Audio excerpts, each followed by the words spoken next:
So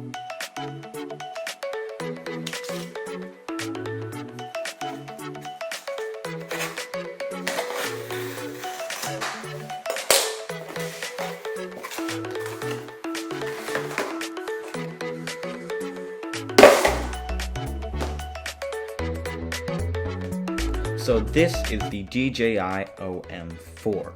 The unboxing is actually pretty great. It opens up in a cool way, and then you have your Osmo carrying case and your magnetic ring holder in another sort of tiny little box. Underneath that you have your gimbal, which is lighter than I expected, and it's made out of plastic, which is what keeps it light. You've got your magnetic clamp, and then you have your tripod, which connects to the 1/4-inch connector at the bottom of the gimbal, and it folds out pretty wide, I should say. Underneath that you have your USB-C to USB-A cable for charging, and a silica gel packet, which you should definitely not eat.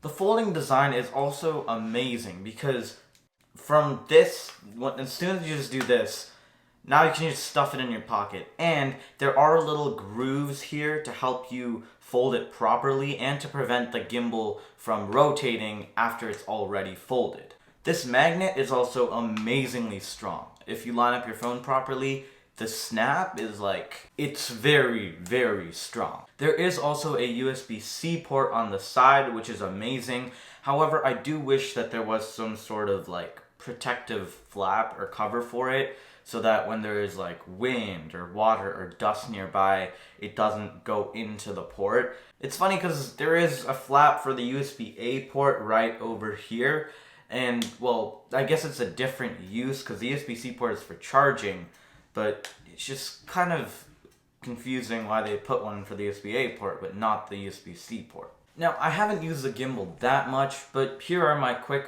1-week impressions. So first off, Active Track 3.0.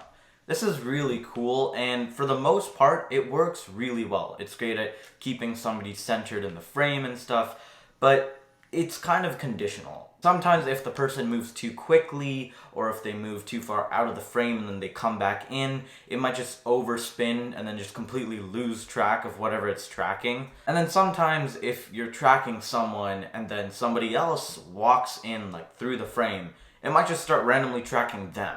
However, I do kind of wish that Active Track was a bit harder to enable because it's just one click of this trigger button right here.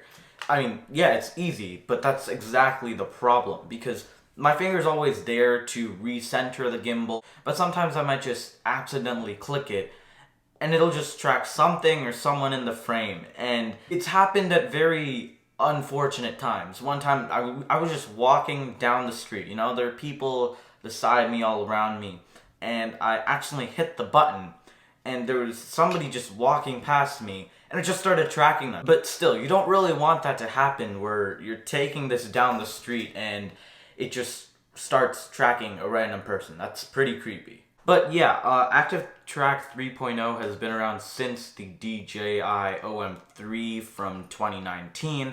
So with the OM5 that's supposed to come, August, that's when DJI releases a new Osmo Mobile. Hopefully we can see a new and improved Active Track. It's really nice, it's got a lot of potential, but it could get a bit better.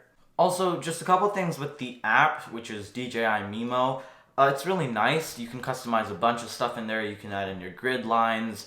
Originally, I thought that this joystick here, that it panned very, very slowly, but you can change that, which is great. But I kind of wish that there were more levels. I find slow and medium too slow for me, and then fast is just too fast for me. But the only thing that I don't like about the app is that it defaults to 720p. After the app closes down or something, it'll just go back to 720p because I like to record in 4K, but it just defaults to 720p. I wish you could change that somewhere within the app or in settings or something like that. Now, I haven't used it enough to comment on battery life or anything, but one thing that I can say for sure is stability is really great on this.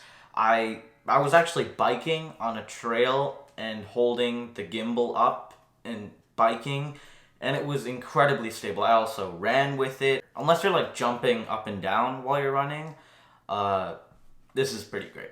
There's only one problem that I've really noticed in the week that I've been using it, and that's sometimes it might just go off axis. I think it's with the way that you have to mount it on your phone.